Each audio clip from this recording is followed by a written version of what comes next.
stealing and fighting over humans and resources. These people have become so evil, fighting against each other and utilizing human beings as chattel. And that's all in the book of Enoch.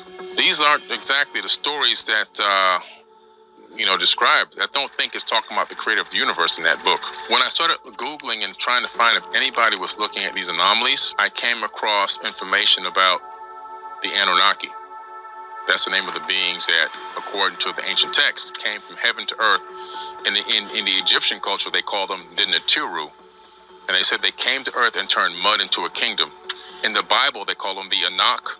They have these names in all different cultures. They all show up around the same time in every culture. And I started finding more instances of them in every culture I looked into around the same time period. And I go, these people really came here at some point in the distant past. It seems to be now around 450,000 years ago they arrived.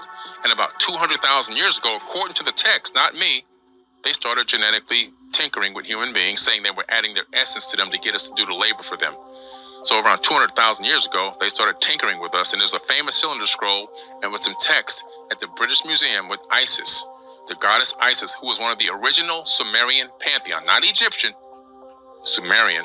And she's holding up a baby and she says, the first Adamu, which means first man, my hands have created it.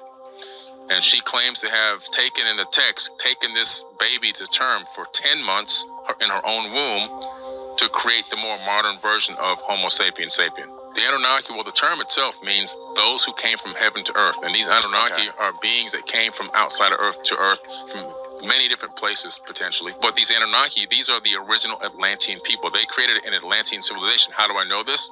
The tablets, the Emerald Tablets of Thoth, which is my first book, is about the Emerald Tablets. It's a bestseller right now. It's #1 out of 3 million books on Amazon.